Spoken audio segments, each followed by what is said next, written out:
Mais uma pergunta do colega aqui. Ele pergunta o seguinte: os débitos na procuradoria podem ser parcelados em 145 vezes pelo PERT e com desconto de até 50% da multa e juro. E na Receita Federal não tem essa opção. O que fazer? Tem que solicitar para a Receita enviar os débitos da procuradoria? Existe essa possibilidade?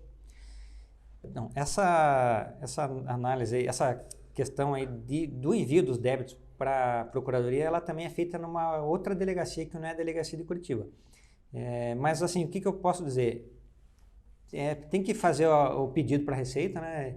E vai cair nessa equipe dessa delegacia e eles vão analisar na conveniência ou não. Via de regra, eles atendem o pedido, a não ser assim que tenha realmente algo extraordinário, né, que não dê tempo de mandar, mas a tendência, assim, eu tenho ouvido falar desses pedidos que estão sendo feitos para essa delegacia, que eles estão enviando. E o interesse da Receita realmente é o trâmite normal, né?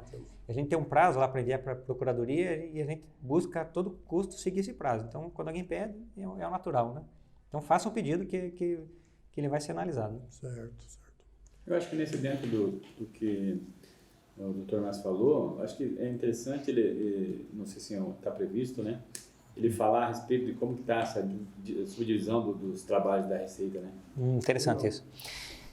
Então, a partir antes de julho de 2019, cada delegacia era responsável por todos os processos de trabalho dentro da sua jurisdição, que no caso aqui de Curitiba, era Curitiba mais 33 municípios aqui da região em torno de Curitiba. Então, assim, 100% dos processos de trabalho. Então, era cadastro, cobrança, Simples Nacional, tudo era com a gente aqui.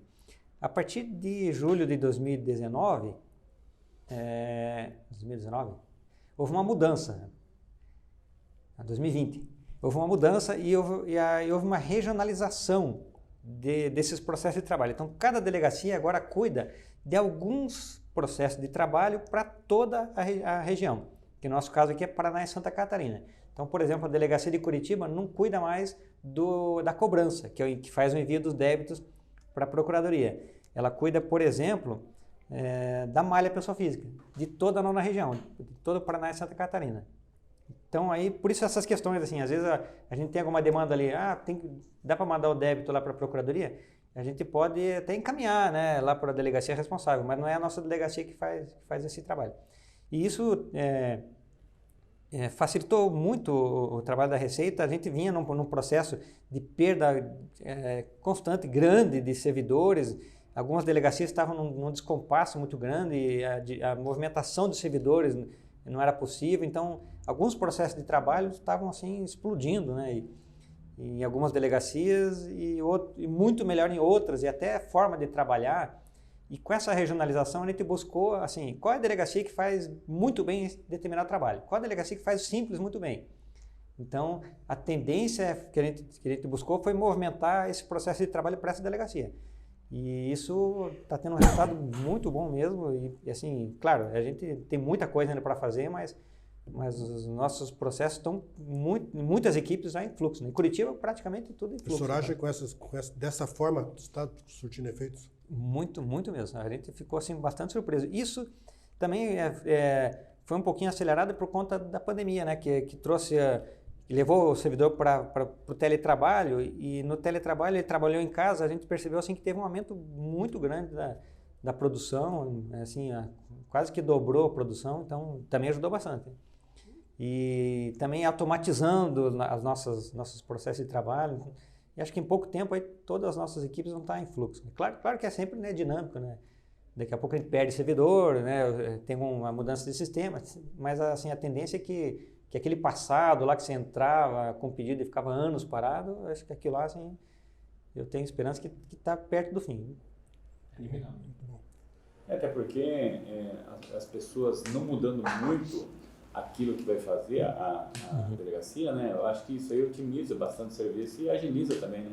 Porque todo dia eles vão estar fazendo praticamente o mesmo trabalho. Exato. E é mais fácil de administrar, né? As equipes são mais especialistas. A equipe é formada por servidores de toda a região, né? Então, Curitiba trabalha, por exemplo, com cadastro, com CPF, mas os servidores que trabalham nessa área, eles não são só de Curitiba. Alguns de Curitiba, de toda a região, Paraná e Santa Catarina. Então, aquele que era especialista, ele buscou ficar nessa equipe. Aquele que né, não, eu prefiro outra coisa, cada um né, conseguiu se ajeitar e assim melhorar todas as equipes. Aproveitando, Marcos, já que o senhor falou de CPF, de cadastro CPF, eu queria saber qual é o caminho hoje para o cidadão que está com o CPF lá irregular ou faltando algum dado. Qual é o caminho? Ele tem que vir aqui na Receita para fazer isso? Ou vai no correio, vai no banco? Ou onde ele pode fazer isso aí? Tem algum link, algum e-mail? O que você tem? Tem. Assim, acho que eu diria que praticamente 100% dos casos eles podem ser resolvidos sem o cidadão precisar vir na Receita. Então tem dois grandes canais, né? Um deles é o site da Receita, onde ele consegue verificar ali qual que é o problema, né? São dois problemas, né? Em geral, né? É quando ele está com o CPF suspenso ou quando ele está pendente de regularização.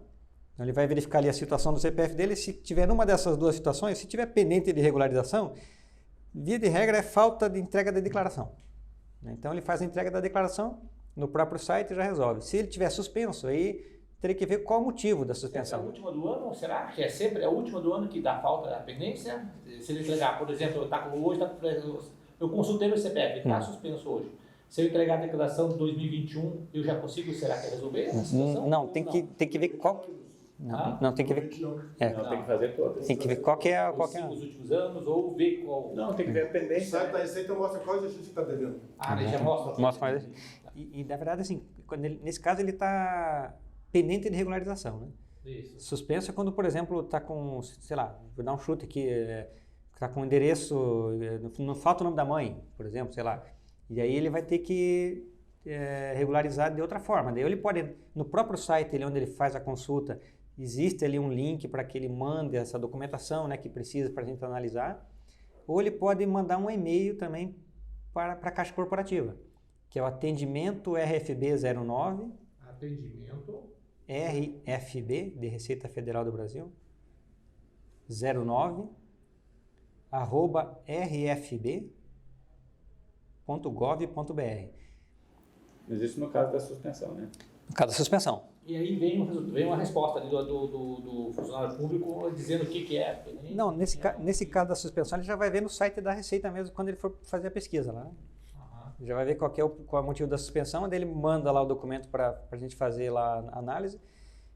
Tem que mandar... Aí tem umas regras ali, assim, não lembro de 100% todas, mas, por exemplo, tem que tirar uma selfie, né, mostrando a identidade, né, para que a gente consiga comprovar que é ele mesmo. E aí esse e-mail vai cair aí para alguma unidade, né, ele é distribuído aí, né, não é só aqui de Curitiba, que no atendimento que vai fazer a análise.